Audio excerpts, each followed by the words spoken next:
Hello, RBC family. Ever since Sunday when Spencer shared with us about the uncertainty of our times, the circumstances, but the certainty of our God, I've been thinking a lot about our priorities and what should be our priority right now as a church. While the situation is serious, and I don't want to minimize the seriousness of what's going on, I think the Lord is giving us a very particular and special time to reset our priorities as families. So the thing I want to talk to you about today is just about our priority, or what our priority should be regarding family worship. And when I talk about family worship, I don't just mean singing and music. I think a lot of times we talk about worship just in terms of music, and that's not how the Bible talks about worship. Really, I summarize family worship in three ways: read, pray, and sing.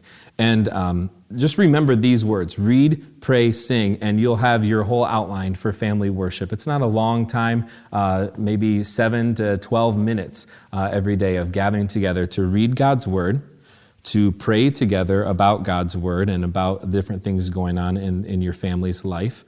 And then also to sing together, to respond to God's Word through song. Read, pray, sing is not something that I came up with. These are three things taken from God's Word. Donald Whitney, in this book that he's written called Family Worship, he uses these three categories. And I just really highly recommend this book to you. It's very small. I could read this in one sitting, and I encourage you to do that too. I think I checked earlier today on Amazon. I think it was $9. On christianbook.com, it was $7 to either get a paperback or digital copy. He gives some very helpful practical tips, but also he takes it back. Chapter 1 of this book is just about family worship in God's Word. We see it in the Old Testament and the New Testament. Chapter 2, he talks a lot about family worship throughout history. If you go back in church history, actually the early church excommunicated fathers for not leading their families in worship. Then chapter 3, he gets into the specifics: read, pray, sing.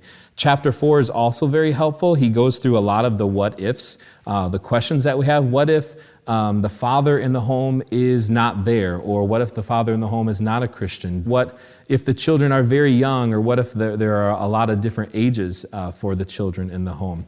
What if there are no children in the home?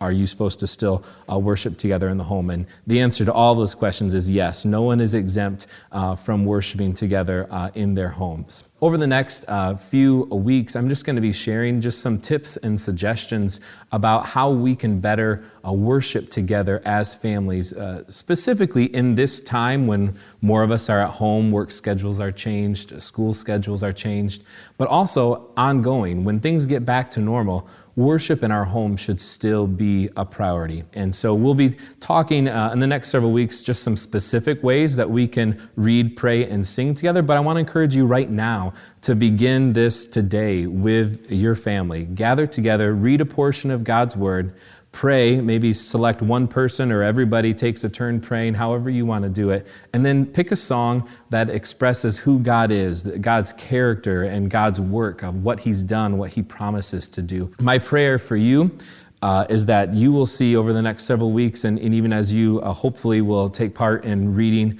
praying, and singing together today as a family, that you will see and your family will see, your children will see that God's Word is two things. It's a priority. It's something that you are committed to do, that you're going to cause other things to be on the back burner so that you can worship. And number two, that it's a joy, that it's not something only that we have to do, but it's something we get to do. We claim that we love the Lord, and now this is just one opportunity for us to commune with Him together with our families. I'm praying specifically for those of you who've never incorporated family worship into your homes. I pray that you will do it, that you won't delay, that you will do it today, and that you will have great joy in doing this. I pray for the families in the church who have done family worship, but maybe are inconsistent with it or haven't done it in a while. I pray that this will be that time of reset for you so that you get into God's Word to read, pray, and sing. And then for those of you that this is a part of your DNA, this is who you are as a family, I just pray that it will continue to grow and that you will continue to deepen as worshipers. Church, I love you.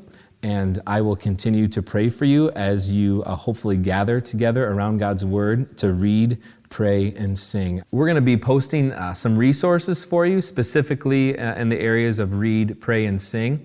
We're going to post that along with this video, but we'll be talking more in the weeks to come specifically about resources that you can use. Let me just end by reading from Deuteronomy chapter 6. Deuteronomy 6:4 says, "Hear, O Israel, the Lord our God, the Lord is one.